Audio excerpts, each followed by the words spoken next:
Hello friends. आज हम पढ़ेंगे अफ्रीका में साम्राज्यवाद, औपनिवेशिक मुक्ति और जापान का आधुनिकीकरण। है ना। तो स्टार्ट करते हैं। सबसे पहले हम देखेंगे अफ्रीका में जो साम्राज्यवाद था वो क्या था। अफ्रीका में साम्राज्यवाद का आरंभ 19वीं सदी के उत्तरार्ध में हो गया था, जब यूरोपीय शक्तियों ने अफ्रीकी महाद्वीप के अधिकांश हिस्सों पर अपनी सत्ता स्थापित करने की कोशिश की। इसे अफ्रीका की होड़, स्क्रैम्बल ऑफ अफ्रीका के नाम से जाना जाता है, जो 1880 के दशक से लेकर 1914 तक जारी रहा। अगर आप देखेंगे इस दौरान क्या हुआ, अफ्रीका के लगभग अधिकांश हिस्सों पर यूरोपीय शक्तियों ने अधिकार कर लिया। है ना। कौन कौन सी शक्तियां? ब्रिटेन, फ्रांस, जर्मनी, बेल्जियम, पुर्तगाल, इटली जैसे देशों ने अफ्रीका के अधिकांश क्षेत्रों पर आपसी प्रतिस्पर्धा के करते हुए वहां पर अपने उपनिवेश स्थापित कर लिए। अब जो साम्राज्यवाद के कारण क्या है? अफ्रीका में साम्राज्यवाद का मुख्य कारण यूरोप की औद्योगिक क्रांति था। औद्योगिक क्रांति के बाद यूरोपीय देशों को कच्चे माल की आवश्यकता थी, जिसे वे अफ्रीका जैसे उपनिवेशों से प्राप्त कर सकते थे। इसके अलावा उपनिवेशों का विस्तार एक प्रतिष्ठा और शक्ति का प्रतीक के रूप में देखा जाता था। है ना। शक्ति और प्रतिष्ठा के रूप में कैसे? कि जो जर्मन चांसलर थे, उन्होंने कहा था कि हमें भी सूर्य के नीचे जगह चाहिए। है ना। सूर्य के नीचे जगह चाहिए। ये किससे कहा था? जर्मनी के जो चांसलर थे, बिस्मार्क से कहा था वहां के सम्राट ने। सूर्य के नीचे जगह चाहिए, अर्थात उपनिवेश प्राप्ति पर इन्होंने बल दिया था, सूर्य के नीचे जगह। तो ये बात थी शक्ति के। यूरोप में राजनीतिक वर्चस्व को बनाए रखने के लिए अफ्रीका में विस्तार करना आवश्यक समझा गया। आर्थिक कारण थे। यूरोप की औद्योगिक क्रांति के बाद यूरोपीय देशों को कच्चे माल जैसे रबड़, सोना, हीरे और नए बाजारों की आवश्यकता थी, जो यूरोपीय देश उपनिवेश प्रदान कर सकते थे। इसके अलावा यूरोपीय देशों के लिए अफ्रीका एक निवेश का स्थान भी बन गया, जहां वे अपनी पूंजी का उपयोग कर सकते थे। है ना। मतलब अफ्रीका कच्चे माल का स्रोत बन गया, और जो निर्मित वस्तुओं का वो एक तरह से डेस्टिनेशन बन गया। राजनीतिक और सामरिक कारण। अफ्रीका पर अधिकार जमाने का एक प्रमुख कारण यूरोपीय शक्तियों के बीच प्रतिस्पर्धा थी। इस समय यूरोपीय राष्ट्र अपने साम्राज्य को विस्तारित कर शक्ति और प्रतिष्ठा प्राप्त करने की होड़ में। कई देशों ने अपने प्रतिद्वंदी देशों के विस्तार को रोकने के लिए अफ्रीका के विभिन्न हिस्सों पर नियंत्रण स्थापित किया। सांस्कृतिक कारण भी थे। कई यूरोपीय लोग मानते थे कि अफ्रीकी समाज को सभ्यता प्रदान कर रहे थे। है ना। इस सोच को अक्सर सफेद आदमी का बोझ, व्हाइट मेन्स बर्डन, है ना, श्वेत नस्ल का सिद्धांत इसको कहते हैं, कहा जाता है। जिसमें यह माना जाता है कि यूरोपीय संस्कृति और धर्म, है ना, खासकर ईसाई धर्म को अफ्रीकी लोगों के बीच फैलाना उनका कर्तव्य है। ना। मतलब जो असभ्य लोग हैं, या कम शिक्षित लोग हैं, या काले नस्ल के जो लोग हैं, उनको सभ्य करना ईसाई धर्म का एक कर्तव्य है, जिसे व्हाइट मेन्स बर्डन थ्योरी कहते हैं। इसी क्रम में क्या कहते हैं, जो ईसाई मशीनरी ईसाई मिशनरी जो होते हैं, वो अफ्रीका गए, भारत गए, ऐसे देशों में आए, और उन्होंने इस थ्योरी के माध्यम से भारतीय धर्म और संस्कृति में व्यापक हस्तक्षेप किए। है ना। इसी के तहत अगर देखा जाए तो ईसाईकरण की नीति भी अपनाई गई, लोगों को ईसाई बनाया गया। ठीक है। अब साम्राज्यवाद की प्रक्रिया को अगर देखें तो 1884-85 में बर्लिन सम्मेलन के दौरान यूरोपीय शक्तियों ने अफ्रीका के विभाजन के नियम तय किए। इस सम्मेलन में अफ्रीकी महाद्वीप को यूरोपीय देशों के बीच बांटने की रूपरेखा बनाई गई, जिसमें अफ्रीकी नेताओं या जनता को कोई भूमिका नहीं दी गई। इस सम्मेलन के परिणाम स्वरूप अफ्रीका का अधिकांश हिस्सा यूरोपीय नियंत्रण में चला गया। ब्रिटेन ने मिस्र, दक्षिण अफ्रीका, नाइजीरिया, घाना जैसे महत्वपूर्ण क्षेत्रों पर अधिकार जमाया, जबकि फ्रांस ने पश्चिमी अफ्रीका और मध्य अफ्रीका के बड़े हिस्सों को अपने अधीन कर लिया। बेल्जियम ने राजा लियोपोल्ड द्वितीय बेल्जियम के जो राजा थे, लियोपोल्ड द्वितीय ने व्यक्तिगत रूप से कांगो पर कब्जा कर लिया, जहां भयानक अत्याचार हुए।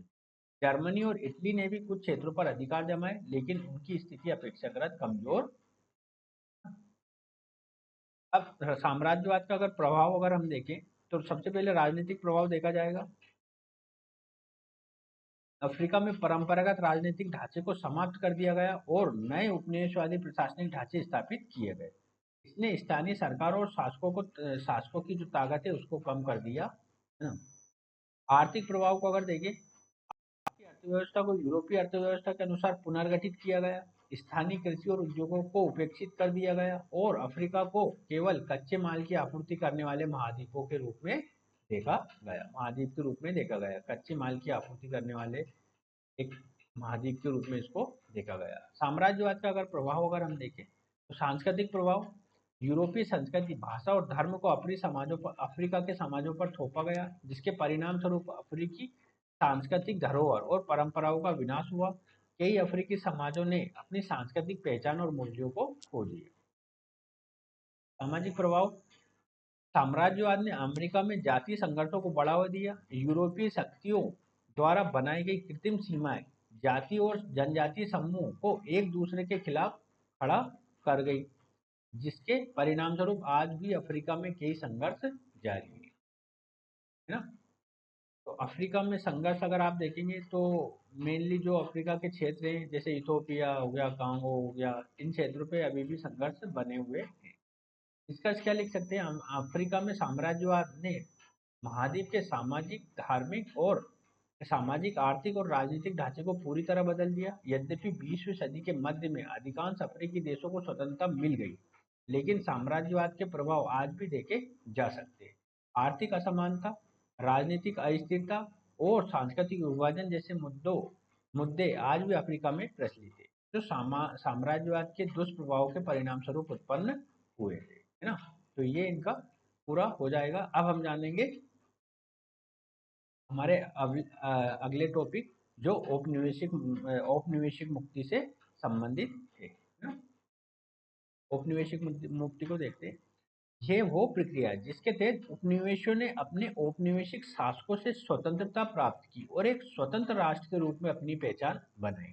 ये प्रक्रिया मुख्य रूप से 20वीं सदी के मध्य में तेजी से बढ़ी, विशेष रूप से द्वितीय विश्व युद्ध के बाद, जब एशिया, अफ्रीका और लैटिन अमेरिका के कई देशों ने औपनिवेशिक सत्ता से अपनी मुक्ति के लिए संघर्ष किया और स्वतंत्रता प्राप्त की। इसमें आप देखेंगे तो भारत, इंडोनेशिया, ये देश प्रमुख रूप से नजर आते हैं। अब औपनिवेशिक मुक्ति के अगर कारणों को जानेंगे प्रमुख, तो कौन कौन सा था। द्वितीय विश्व युद्ध का प्रभाव, द्वितीय विश्व युद्ध के बाद यूरोपीय शक्तियों का आर्थिक और सैन्य स्थिति कमजोर हो गई। युद्ध के दौरान उन्होंने अपने उपनिवेशों से मदद मांगी थी और युद्ध के बाद उपनिवेशों में स्वतंत्रता की मांग तेजी से बढ़ी। इसके अलावा यूरोपीय देशों के अपने आंतरिक पुनर्निर्माण के प्रयासों ने उन्हें उपनिवेशों से पीछे हटने के लिए मजबूर किया। राष्ट्रवादी आंदोलन, 20वीं सदी की शुरुआत में विभिन्न उपनिवेशों में राष्ट्रवादी आंदोलनों का उदय हुआ।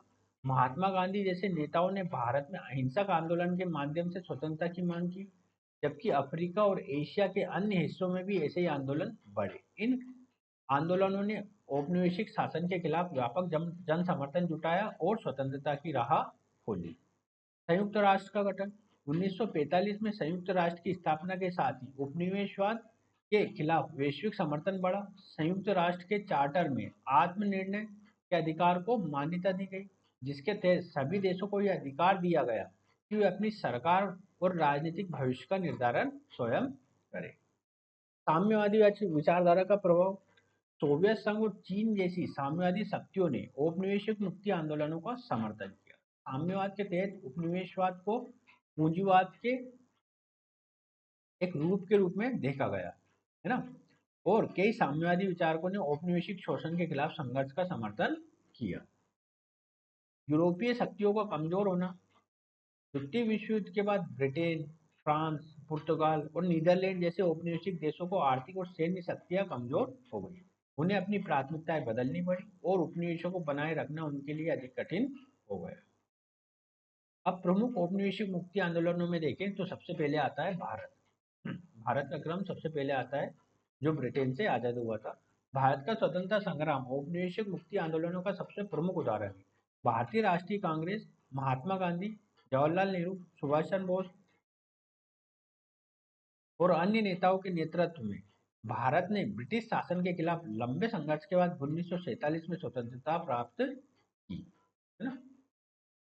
अफ्रीका, अफ्रीका में औपनिवेशिक मुक्ति का संघर्ष 20वीं सदी के मध्य में तेज हुआ। 1950 और 1960 के दशक में अधिकांश अफ्रीकी देशों ने यूरोपीय औपनिवेशिक शक्तियों से स्वतंत्रता प्राप्त की। उदाहरण के लिए घाना 1957 में, ने ब्रिटेन से स्वतंत्रता प्राप्त की, और अल्जीरिया 1962 में ने फ्रांस से मुक्ति के लिए एक बड़ा और खूनी संघर्ष किया।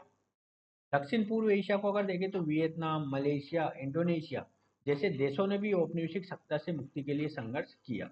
इंडोनेशिया ने नीदरलैंड को 1950 में स्वतंत्रता प्राप्त की, जबकि वियतनाम ने फ्रांस से 1954 में स्वतंत्रता हासिल। लैटिन अमेरिका के देश भी आजाद हो गए। लैटिन अमेरिका में औपनिवेशिक मुक्ति का संघर्ष 19वीं सदी के शुरुआत में हुआ। सिमोन बोलीवार और जोस डे सेम मार्टिन जैसे नेताओं ने स्पेनिश साम्राज्य के खिलाफ स्वतंत्रता संघर्ष में महत्वपूर्ण भूमिका निभाई। 1820 और 1830 के दशकों में अधिकांश लैटिन अमेरिकी देशों ने स्पेन और पुर्तगाल से स्वतंत्रता प्राप्त की।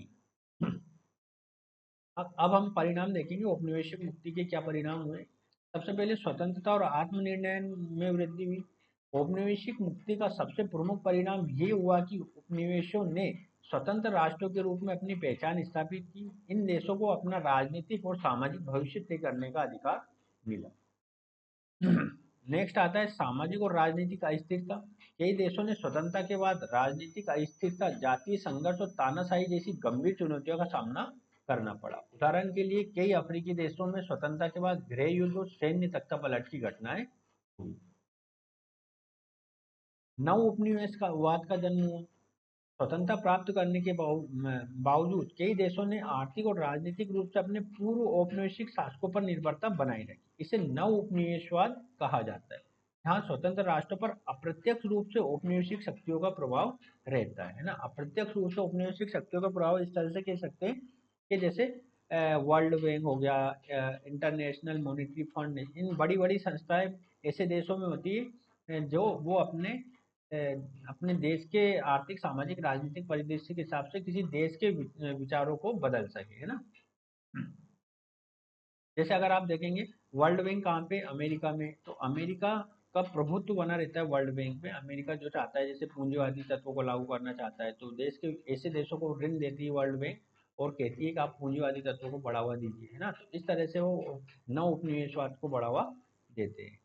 आर्थिक चुनौतियां। स्वतंत्रता प्राप्त करने के बाद कई देशों को आर्थिक चुनौतियों का सामना करना पड़ा। यूरोपीय शक्तियों ने इन देशों की आर्थिक संरचनाओं को अपने हितों के अनुसार तैयार किया था, जिसके परिणाम स्वरूप स्वतंत्रता के बाद इन देशों को अपनी आर्थिक नीति और ढांचे को पुनर्गठित करना पड़ा। निष्कर्ष क्या लिख सकते हैं? औपनिवेशिक मुक्ति एक ऐतिहासिक प्रक्रिया थी जिसने वैश्विक राजनीति और समाज पर गहरा प्रभाव डाला। उपनिवेशवाद के अंत ने दुनिया को एक नई दिशा दी, जिसमें आत्मनिर्णय, स्वतंत्रता और समानता के सिद्धांतों की पुष्टि हुई। हालांकि स्वतंत्रता प्राप्त करने के बाद भी कई देशों को साम्राज्यवाद और नव उपनिवेशवाद के प्रभाव से जूझना पड़ा। औपनिवेशिक मुक्ति आंदोलनों ने वैश्विक स्तर पर समानता, मानवाधिकार और न्याय के प्रति जागरूकता को बढ़ावा दिया, है ना। तो ये था, अपन ने देख लिया पूरा जो भी था, है ना। अब हम पता करें, अब हम जानेंगे जापान का आधुनिकीकरण, है ना। जापान के आधुनिकीकरण के बारे में जानेंगे। जापान का आधुनिकीकरण 19वीं सदी के उत्तरार्ध में मेइजी पुनर्स्थापना, है ना, मेइजी रिस्टोरेशन के समय शुरू हुआ, और इसने जापान को एक प्राचीन सामंती समाज से एक आधुनिक औद्योगिक शक्ति के रूप में बदल दिया। ये प्रक्रिया 1868 में मेइजी सम्राट के सत्ता में आने से शुरू हुई, जिसने जापान के सामाजिक, राजनीतिक, आर्थिक और सैन्य सुधारों की एक श्रृंखला चलाई, जिसका उद्देश्य पश्चिमी देशों की बराबरी करना था। अब हम जानेंगे मेइजी पुनर्स्थापन और आधुनिकीकरण की शुरुआत। जापान में 1603 से 1868 तक टोकुगावा शोगुन शासन, है ना, हाँ, है ना, ईडो पीरियड जैसे कहते हैं, जिसमें जापान ने खुद को बाहरी दुनिया से लगभग पूरी तरह अलग कर लिया। लेकिन 1853 में अमेरिकी कमोडोर मैथ्यू पेरी, है ना, कमोडोर मैथ्यू पेरी के जापान आने और अपने युद्धपोतों के साथ कूटनीतिक दबाव बनाने के बाद जापान को मजबूरन अपने बंदरगाह खोलने पड़े।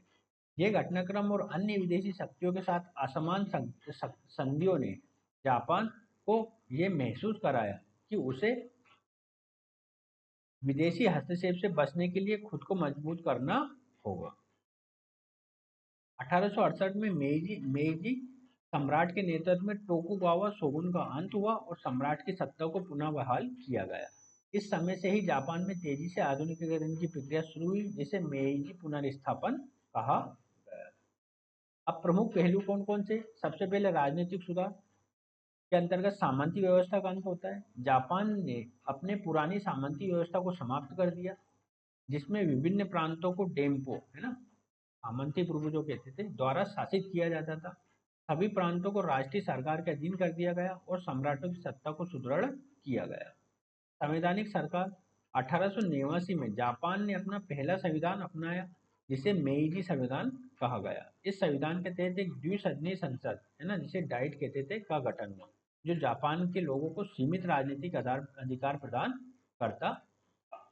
आर्थिक सुधार के अंतर्गत औद्योगिकीकरण, जापान ने ब्रिटेन, अमेरिका और जर्मनी जैसे पश्चिमी देशों से प्रेरणा लेकर तेजी से औद्योगिकीकरण की प्रक्रिया शुरू की। जापान ने अपने परिवहन नेटवर्क, रेलवे, सड़क, है ना, कोयला खनन, जहाज निर्माण और कपड़ा उद्योग को विकसित किया। भूमि सुधार, जापान ने भूमि पर राज्य का नियंत्रण स्थापित किया और किसानों को भूमि का स्वामित्व दिया। इससे कृषि उत्पादन में वृद्धि हुई और किसानों को करों के माध्यम से राजस्व जुटाने के लिए प्रोत्साहित किया गया। नई आर्थिक नीति, जापानी सरकार ने औद्योगिक विकास में सरकारी और निजी क्षेत्र दोनों की भूमिका को बढ़ावा दिया। याई नामक शक्तिशाली औद्योगिक समूह का उदय हुआ, जिन्होंने जापान की अर्थव्यवस्था पर गहरा प्रभाव डाला। सैन्य सुधार किए गए, जापान ने पश्चिमी देशों के सैन्य मॉडल, खासतौर पर जर्मनी और ब्रिटेन से प्रेरणा लेकर अपनी सेना और नौसेना का पुनर्गठन किया। उसने एक आधुनिक, सुसज्जित और प्रशिक्षित सेना बनाई और 1873 में अनिवार्य सैन्य सेवा शुरू की। जापान ने हथियार निर्माण और नौसेना के क्षेत्र में तेजी से उन्नति की, जो बाद में रूस जापान युद्ध में उनकी एक जीत का प्रमुख कारण बना। इस युद्ध में जापान की विजय हुई और उसे एक प्रमुख एशियाई शक्ति के रूप में स्थापित कर दिया ना। जो रूस जापान युद्ध हुआ था, उसमें रूस की पराजय होती है और जापान की जीत होती है। इससे क्या होता है, जापान एक एशिया का प्रमुख शक्तिशाली देश के रूप में उभरता। और सामाजिक सुधार, जापान में शिक्षा प्रणाली को पश्चिमी शैली से पुनर्गठित किया गया। 1872 में अनिवार्य प्राथमिक शिक्षा की शुरुआत की गई, जिससे शिक्षा का प्रसार हुआ और साक्षरता दर में वृद्धि हुई। पश्चिमी ज्ञान और विज्ञान को आत्मसात करने के लिए जापान ने छात्रों और शिक्षाविदों को यूरोप और अमेरिका भेजा। साथ ही विदेशी विशेषज्ञों को जापान बुलाकर तकनीकी और वैज्ञानिक उन्नति की गई। सामाजिक वर्गों के बीच अंतर को समाप्त करने के लिए सम्राट ने नए समाज की संरचना तैयार की। समुराई वर्ग को उनके विशेषाधिकारों से वंचित किया गया और एक आधुनिक नागरिक समाज का उदय हुआ। संस्कृति और जीवन शैली में बदलाव, साहित्य परिधानों, आहार और जीवन शैली में तेजी से अपनाया गया। जापान ने कला, साहित्य और संगीत में भी पश्चिमी प्रभाव को अपनाया। हालांकि पारंपरिक जापानी संस्कृति को भी महत्व दिया गया और उसे संरक्षित करने के प्रयास किए गए। जापानी समाज में पश्चिमी चिकित्सा पद्धतियों, विज्ञान और प्रौद्योगिकी का प्रसार हुआ। इससे स्वास्थ्य सेवाओं में सुधार हुआ और जीवन स्तर में वृद्धि हुई या बढ़ोतरी हुई। अब हम देखेंगे जापान के जो आधुनिकीकरण है, उसके क्या परिणाम हुए। सबसे पहले आर्थिक विकास हुआ। मेइजी पुनर्स्थापन के बाद जापान ने तेजी से औद्योगिक विकास किया और 20वीं सदी के आरंभ में वो एशिया की सबसे बड़ी औद्योगिक शक्ति बन गया। इसने जापान को आर्थिक रूप से आत्मनिर्भर और मजबूत बनाया। सैन्य शक्ति का विस्तार, आधुनिक सेना और नौसेना के निर्माण के साथ जापान ने अपनी सैन्य शक्ति को मजबूत किया। 1894-95 में के तीनों जापानी युद्ध और 1904-05 के रूस जापान युद्ध में जापान की जीत उसे एशिया की एक प्रमुख सामरिक शक्ति के रूप में स्थापित किया। पश्चिमी शक्तियों के बराबर खड़ा होना, जापान का आधुनिकीकरण उसे पश्चिमी शक्तियों के बराबर खड़ा होने में सहायक बना। ये प्रक्रिया न केवल जापान की स्वतंत्रता की रक्षा करने में सफल रही, बल्कि जापान ने भी औपनिवेशिक विस्तार में भाग लिया। कोरिया, ताइवान जैसे क्षेत्रों पर उसने अधिकार कर लिया। सामाजिक असमानता और चुनौतियां, आधुनिकीकरण की प्रक्रिया ने जापानी समाज में कुछ समस्याएं भी उत्पन्न की। जाइबासु जैसे औद्योगिक समूह की शक्ति बढ़ने से आर्थिक असमानता बढ़ी। पारंपरिक समाज में तेजी से बदलाव और शहरीकरण ने सामाजिक और सांस्कृतिक अस्थिरता पैदा की। सांस्कृतिक संतुलन, जापान ने अपनी पारंपरिक सांस्कृतिक पहचान और आधुनिकता के बीच एक संतुलन बनाए रखा। हालांकि उसने पश्चिमी मॉडल को अपनाया, लेकिन उसने अपनी संस्कृति, परंपरा और मूल्यों को पूरी तरह खोने नहीं दिया। निष्कर्ष क्या लिख सकते हैं हम?